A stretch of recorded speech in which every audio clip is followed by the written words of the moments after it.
Hello everyone. We today see here the practical study of the epidermal tissue system. Epidermal tissue system ज्या तिन्ही आहेत mechanical आणि secretary ह्या practical माझ्याकडे दिलेलं आहे दिसते. तर हे प्रॅक्टिकल विथ थेरी ही एकत्रितच आहे असं समजून लक्ष द्या आणि बघा त्याच्यामध्ये जे काय येणार आहे ते म्हणजे प्रॅक्टिकल थेरी बेस्ड दोन्हीही होते. आपल्याला याच्यामध्ये प्रॅक्टिकलमध्ये आयडेंटिफिकेशनमध्ये याच्यातले तिन्ही विभागातले एखादा प्रश्न येतो आले लक्षात आणि तेही स्लाईड असेल परमनंट स्लाईड किंवा ह्याच्या साह्याने जे डायग्रॅमॅटिक झेरॉक्स आहेत ह्याच्या साह्याने तर तुम्हाला त्या पद्धतीनं त्याच्यासाठी तयारी करायला लागेल. What is epidermal tissue system? There are number of tissue systems. We have already discussing about the previous lectures by Dr. D.T. Patil sir. Simple tissues, complex tissues, etc. etc. And after that we have to study the permanent tissue in which three types of the tissues are formed, and they are epidermal tissue system, that is the outermost tissues are developed in the plant organization, then centrally vascular tissue system, and third one is a mechanical tissues. The mechanical tissues give the strength while the secretory tissues secretes some secretions of the secondary metabolites which are not important for this plant. This epidermal tissue system, where epi means above, derma means the skin, that means outer part of any plant organ has showing the tissues, that tissues are called as a epidermis. These epidermal tissue systems have been most important and they shows a epidermis. Epidermis is generally barrel shaped structures and having a centrally placed dark nucleus and the cytoplasm, and it has to be covered with a covering called as a cuticle. आले लक्षात? तर अशा पद्धतीनं epidermal tissue systems आहेत त्या epidermal tissue system आणि त्यामध्ये असणारा जो पार्ट आहे तो वेगवेगळे इपिडर्मिस. जनरली दे आर युनिसिरेट म्हणजे एकच लेअर असणारं. आलं का लक्षात? युनिसिरेट म्हणजे एकच लेअर असणारं, वन लेअर्ड इपिडर्मिस बऱ्याचशाच प्लांटमध्ये कॉमनली दिसून येतं. पण काही प्लांट जे आहेत त्या प्लांट्समध्ये झिरोफॅटिक प्लांट्स असतील साधारणतः तर त्याच्यात मल्टी सिरेट इपिडर्मिस दिसत असतो. मल्टी सिरेट इपिडर्मिस किंवा मल्टीलेअर्ड इपिडर्मिस हे नेरिमच्या प्लांटमध्ये आपल्याला पाहायला मिळत असतं आणि त्यामध्ये हा तयार होत असतो. It avoid the much more amount of the transpiration to the inner side. आता another one is bulliform or motor cells. आता बुली फॉर्म आणि मोटार सेल्स जे आहेत ह्या कशा असतात हे मी तुम्हाला सांगतो. ही इथं पहा, आलं लक्षात? ह्याच्यामध्ये तुमच्या लक्षात येईल की ह्या मल्टीलेअर्ड इपिडर्मिस सेल्स नेरियममध्ये आपल्याला कशा दिसतात.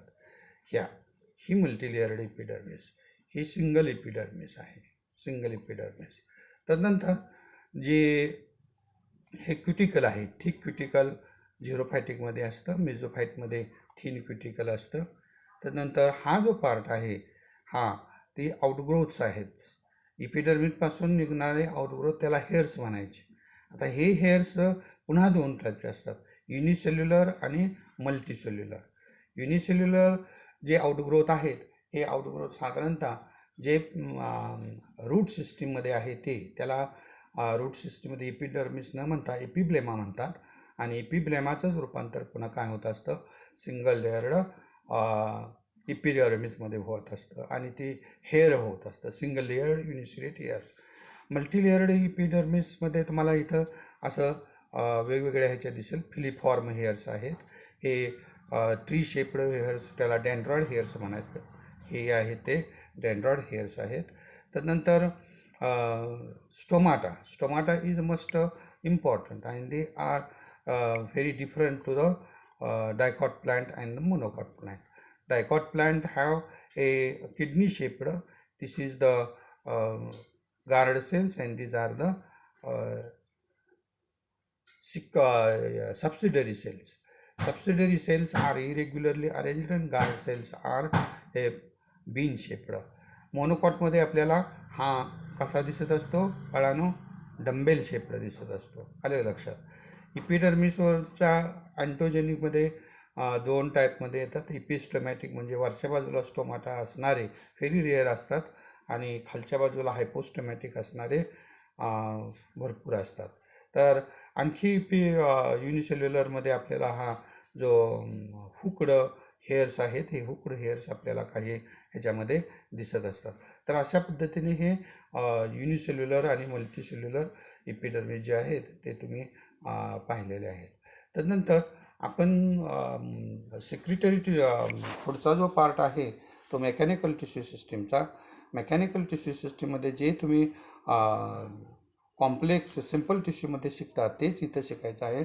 त्यातला क्लोरेनकामा, स्क्लेरेनकामा, झायलम व्हेसल आणि हे झायलम व्हेसल्स किंवा कोलेनकामा, स्क्लेरेनकामा कुठं डिस्ट्रीब्यूट होतात असतात, कसं मेकॅनिकल डिस्ट्रीब्युशन होत असतं त्याच्यावरती त्याचे फंक्शन्स ठरलेले असतात.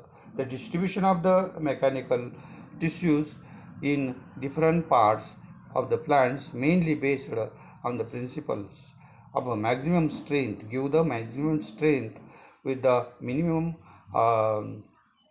expenditure of the material, and various types of the arrangements of these mechanical tissues are found in different types of the plants. We look at here, these are the different types of the plants where these mechanical tissues are arranged.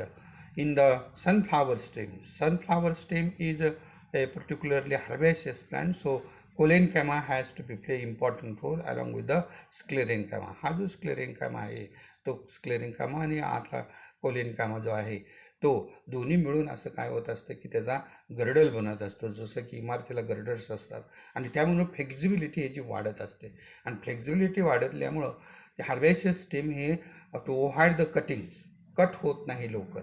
ते तेवढ्यासाठी आपण बघत असतो बरेचसे छोटे छोटे प्लांटसुद्धा आपल्याला ते काटक्या त्याच्या मोडत नाहीत. ते कशामुळं तर मेकॅनिकल स्ट्रेंथ, कोलेनकामामुळं मेकॅनिकल स्ट्रेंथ ॲडिशन होत असते along with the sclerenchymatous cells आणि हे व्हॉस्क्युलर बंडलच्या बरोबर मध्ये असतं.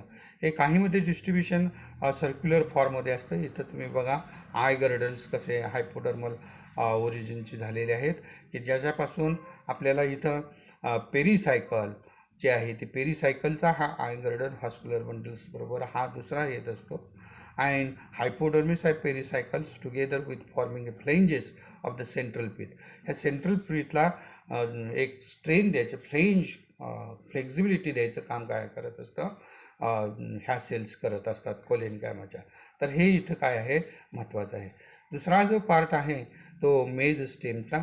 मेज म्हणजे मोनोकॉटमध्ये तुम्हाला माहीत असेल की मोनोकॉटमध्ये काय असतं की व्हॉस्क्युलर बंडल्स आर स्कॅटर्ड असतात, सगळ्या बाजूला स्कॅटर्ड असतात.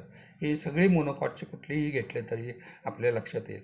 आणि तिथं जो हा हायपोडर्मलचा रिजन आहे सेकंड पार्ट तो काय असतो स्क्लेरेनकामानं बनलेला असतो आणि स्क्लेरेनकामॅटस बंडल जो आहे तो पूर्णपणे रिंग तयार होत असते आणि it has become a flexibility along with the vascular bundles of these monocots stem. काहीमध्ये जे स्टेम्स असतात हे स्टेम्स स्क्लेरेनकामॅटस फ्लेंजेस जे आहेत ह्या डिटेलमध्ये तुम्हाला इथं दिसतील आणि ह्या ज्या स्क्लेरेनकामॅटस फ्लेंजेस आहेत हे एकामेकाला जर जोडल्या गेल्या तर हे आय गर्डर्स तयार होत असतात. जसं की इमारतीमध्ये आपण खांब उभा करतो आणि इमारतीला सगळ्या स्ट्रेंथ देत असतो, सपोर्ट देत असतो, त्या पद्धतीने हे आय गर्डर्स काय करत असतात सपोर्टिंग देत असतात. हे मेकॅनिकल टिश्यूमध्ये आपल्याला पाहायला मिळत असतं. तर ह्या ज्या गोष्टी आहेत ह्या गोष्टी आपल्याला लक्षात आल्या पाहिजेत. आलं की लक्षात. तर प्रत्येक गोष्ट पाहत असताना आपण त्या पद्धतीने केली पाहिजे. थँक्यू.